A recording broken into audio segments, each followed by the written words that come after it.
Bonjour à tous et bienvenue dans le Louis Soccer Show 1-1 entre Arsenal et Manchester United, deux équipes pas malades, mais en tout cas qui sont pas au top de leur forme.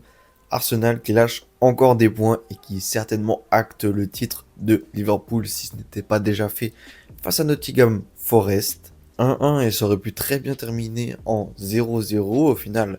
En fin de match, ça aurait pu aussi tourner en la faveur de Manchester United. Il manque beaucoup de joueurs, le jeu est stérile des deux côtés, et ça m'a intéressé de regarder quand même ce match, puisque dans mes pronostics, United est engagé en Europa League et Arsenal est engagé en Champions League. United est en plus mauvaise possession qu'Arsenal, puisqu'ils n'ont que 1-1. Et Arsenal face au PSV, voilà, je voulais voir pour les tours d'après comment ça allait se passer, étant donné qu'ils ont gagné 7-1 à l'aller. Quand on voit 7-1 pour un huitième de finale, on se dit qu'Arsenal va passer en quart de finale tranquillement et que le jeu est parfait, que tout va bien. Et finalement, non. Puisqu'un 1-1 contre une équipe de United qui est très très mauvaise, c'est un mauvais résultat. On en parle tout de suite.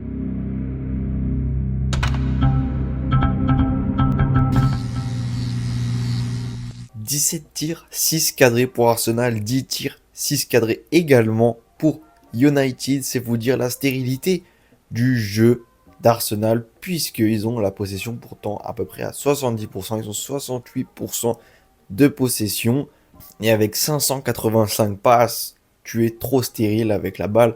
Il te manque Kai Havertz, Gabriel Jesus, Bukayo Saka, et devant en faux 9, voilà, en 9 et demi, tu mets Michael Merino, qui n'est pas neuf. Je sais que Mikel Arteta doit composer avec ce qu'il a, mais là c'est quand même chaud. Ce soir, le caractère inoffensif, c'est que Trossard est encore pas assez juste pour être un serial buteur. Mikel Merino n'est absolument pas un numéro 9 de métier, mais t'arrives quand même à mettre 7 buts face au PSV. Et je vais donc lister les buteurs. Timber, Nwaneri, Merino, Odegaard 2 fois, Trossard et Calafiori. Donc on attend certainement dans ces matchs-là, dans ces matchs en première ligue, que la lumière vienne d'Odegaard qui a mis un doublé. Cette fois-ci elle est venue de Declan Rice, mais voilà, c'est un peu juste. J'espère que pour la Champions League, parce qu'en tout cas voilà, c'est la seule compétition, la grande compétition qu'il joue, ça doit venir d'un buteur. Et même si je ne suis pas convaincu depuis son arrivée, pas Kai Havertz, et depuis l'arrivée en première ligue de Kai Havertz, et que Jesus est vraiment très embêté par les pépins physiques et Bukayo Saka c'est récent sa blessure, je ne prédis pas une bonne continuation de compétition européenne pour Arsenal. En revanche, l'équipe qui était censée couler, l'équipe qui était censée subir un record pour Arsenal, qui était censée subir une 5e défaite d'affilée face à Arsenal, qui n'a pas eu lieu. Donc, mais c'est vous dire à quel point Manchester United est tombé bas. Cette équipe n'a pas coulé, s'est créé une occasion dans la toute fin de la première mi-temps où Leandro Trossard fait une erreur de passe en arrière vers Calafiori et essaye de se rattraper en fauchant, voilà, en intervenant dans la course de Garnacho. Très bon coup franc, quasiment penalty parce qu'on l'oublie quand même, parce que le niveau du United global est pas ouf, mais quand même on a une patte droite à United qui est dingue, une patte droite portugaise. Le capitaine qui prend ses responsabilités, Bruno Fernandes, qui met un ballon pas parfait, très bien. Franchement, il est à 7,5 sur 10 sur la perfection. En étant 10, c'est vraiment la lucarne nettoyée. Messi face à Liverpool. Bruno Fernandes met un super ballon. David Raya aurait peut-être pu un peu plus anticiper. Mais je crois qu'il s'est rattrapé en deuxième mi-temps face à ce même Bruno Fernandes. Mais bon, d'abord, revenons dans la chronologie. On revient au vestiaire avec un 1-0 dingue, parce que quand même, Arsenal est très stérile dans le jeu offensif. Donc on se dit peut-être que United, ça va être compliqué. On peut tenir ce résultat. Ça marche jusqu'à la 74e minute, où Timber va dans la surface, centre en retrait. Declan Rice est dans la surface et donc arrive bien à tromper Onana, qui fait un pas si mauvais match de la part des deux gardiens.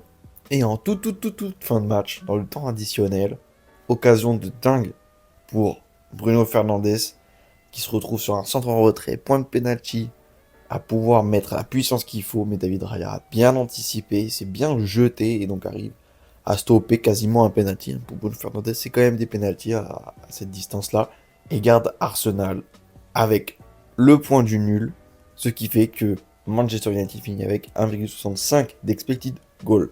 Gabriel Martinelli est rentré à la place de Nwaneri, Ethan Nwaneri, la petite pépite, le petit baby Gunners, à la 58e minute. Et moi, en tout cas, je le mettrais peut-être directement buteur parce que, voilà, Mikel Merino, je sais que voilà, c'est plus le Martinelli trop chaud. C'est un bon super sub, je trouve que c'est un super sub, mais là, bon, quand t'as pas de buteur, il faut quand même mettre un offensif. Sterling, t'es vraiment pas convaincu par lui, j'ai l'impression. Mais l'infirmerie est vraiment trop chargée, il faut faire quelque chose. Donc il va mettre pour moi soit Sterling, soit Martinelli, titulaire. Même si voilà, le retour du coup il devrait très bien se passer, puisqu'ils ont 6 buts d'avance, rappelons-le. Voilà en tout cas un match, on a beaucoup ronflé, on a beaucoup fait la sieste. C'est plus les Arsenal United remplis de buts. Mais bon, ça s'est un peu activé vers la fin et au moins on a tiré des petits enseignements.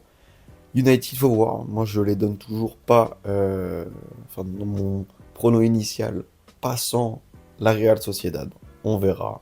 Sauf si il y a un éclat de sa star portugaise, Bruno Fernandes.